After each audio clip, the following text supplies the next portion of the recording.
તો અમદાવાદના રાણીપ વિસ્તારમાં આવેલો બલોલનગર રેલવે ઓવરબ્રિજ હવે શહેરનો નવો અકસ્માત ઝોન બની રહ્યો હોવાની ચર્ચા તેજ થઈ છે। છેલ્લા માત્ર 10 દિવસમાં આ બ્રિજ પર બીજી જીવલેણ દુર્ઘટના સર્જાતા સ્થાનિકોમાં રોષ ફેલાયો છે। તાજેતરની ઘટનામાં ગણેશ પ્લાઝામાં રહેતા અને ગાંધીનગરની ખાનગી કંપનીમાં સિનિયર મેનેજર તરીકે ફરજ બજાવતા અતુલભાઈ પંચાલનું કરુણ મોત નીપજ્યું છે। મધરાતે ન્યૂ રાણીપથી રાણીપ તરફ જતા સમયે જોખમી વળાંક પાસે તેમનું બાઇક બેકાબુ બન્યું હતું અને ડિવાઈડર સાથે તેઓ અથડાઈ બ્રિજની નીચે પટકાયા હતા। ઘટના સ્થળે જ તેમનું મોત નીપજ્યું હતું। સ્થાનિકોના જણાવ્યા મુજબ બ્રિજનો વળાંક અત્યંત જોખમી અને ત્યાં પૂરતી સુરક્ષા જાળી, નોઇસ બેરિયર તથા મજબૂત રેલિંગનો અભાવ છે। અગાઉ પણ આ જ સ્થળે સમાન પ્રકારની દુર્ઘટનામાં એક યુવકનું મોત થયું હતું। અકસ્માતો બાદ ટ્રાફિક પોલીસે એએમસી ने पत्र लखीने सुरक्षा व्यवस्था मजबूत करवा सूचना आपी होवा छतां पूरती कामगीरी न थता लोकोमां भारे नाराजगी जोवा मळी रही छे। सीसीटीवी कैमेरा बंध हालतमां होवाना कारणे अकस्मातोनी वास्तविक स्थिति जाणवी पण मुश्केल पड़ी रही छे। हवे स्थानिको द्वारा तात्कालिक सुरक्षा व्यवस्था ऊभी करवानी मांग उठी छे। तंत्रनी ज भूल है। अत्यार सुधी समथिंग लास्ट 2 થી 3 મહિનાની અંદર આ ત્રીજું મોત થયેલું છે। આ તંત્ર દ્વારા આ જાળીઓ લગાવી નથી। લાસ્ટ ઓછામાં ઓછું 7 જેવા આ મોત થઈ ગયા છે આ બ્રિજ ઉપરથી નીચે પડનાર, બરાબર। અત્યાર સુધી તંત્ર દ્વારા કોઈ જ આ પગલાં લેવામાં આવ્યા નથી અને હું તો અપીલ એટલી જ કરું છું કે આપણે જાળીઓ મૂકો અને આ જેટલું બને એટલું સ્પીડ પબ્લિક દ્વારા પણ આપણે પબ્લિકને પણ આપણે હું સંદેશો આપવા માંગુ છું કે એ લોકો ઓવર સ્પીડ ના જાય અને આ બનાવ ઓછા થાય। એટલે અહીંયા ઉપરથી બ્રિજ ઉપરથી ભાઈ સ્પીડમાં બાઇક લઈને જતા હતા અને ઉપરથી પટકાયા નીચે અને અહીંયા જ હતો। ત્યાંથી હું અહીંયા દોડીને આવ્યો તો ભાઈ ત્યાં જ ડેથ થઈ ગઈ હતી તેમની। આ અગાઉ પણ આવા કેટલાક બનાવ આજ બ્રિજ પર બની ચૂક્યા છે પણ હજી સુધી કોઈ પગલાં લેવામાં નથી આવ્યા। ના, કોઈ એક્શન નથી લેવામાં આવી અને કોઈ અહીંયા બેરિકેડ કોઈ એવું આપણે કોઈ સુવિધા નહીં અને અહીંયા બનાવ બી એટલા બી બની ગયા છે કે આ 4થો કે 5મો કેસ છે। આવડના તો કોઈ સામું જોતું નહીં અત્યાર સુધી। અત્યાર સુધીમાં વર્ષની અંદર તો બહુ બધા ભોગ થઈ ગયા છે પણ હમણાં આજે છેલ્લા 10 દિવસની અંદર ઓછામાં ઓછા 2 લોકો તો આવ્યા। એટલે હજી બી કોઈ પગલું નહીં લેવાયું સરકાર તરફથી કે કોઈ કોર્પોરેશનના કોઈ માણસ, કોઈ અધિકારી હજી સુધી આવ્યા નહીં।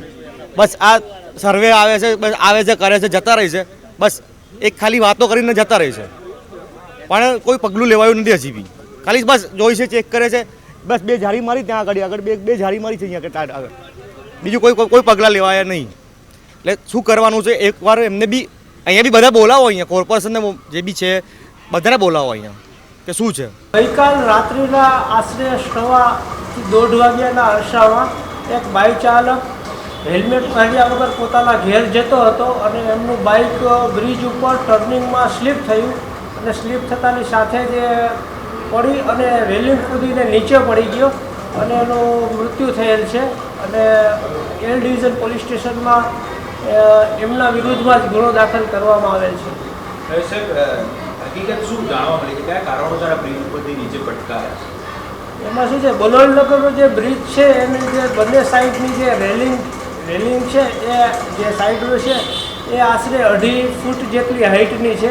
એટલે અમારા સ્થાનિક એલ ડિવિઝનના પીઆઈસી દ્વારા મ્યુનિસિપલ કોર્પોરેશનમાં રેલિંગ બનાવવા માટે જાણ કરવામાં આવી છે અને હમણાં જ જાણવા મળ્યું છે કે એનું રેલિંગનું કામ ચાલુ થઈ ગયું છે। અને અમદાવાદનો બલોલનગર બ્રિજ કે જે બ્રિજને મોતનો બ્રિજ પણ આપણે કહી શકીએ કારણ કે આ બ્રિજ પર વારંવાર અકસ્માત થતા હોય છે।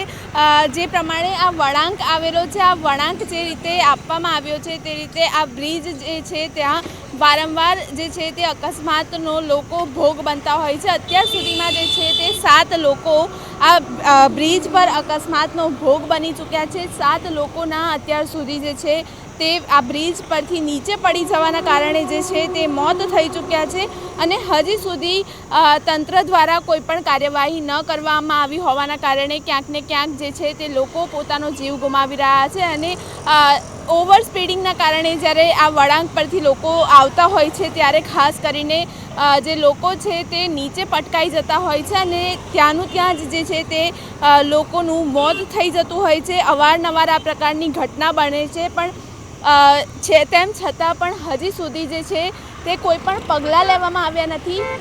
છેલ્લા 10 દિવસની વાત કરીએ તો છેલ્લા 10 દિવસમાં જ 2 વખત આ બ્રિજ પરથી અકસ્માત થયો છે અને 2 લોકો જે છે તે બ્રિજ પરથી નીચે પડી જવાના કારણે તેમના મોત નીપજ્યા હતા.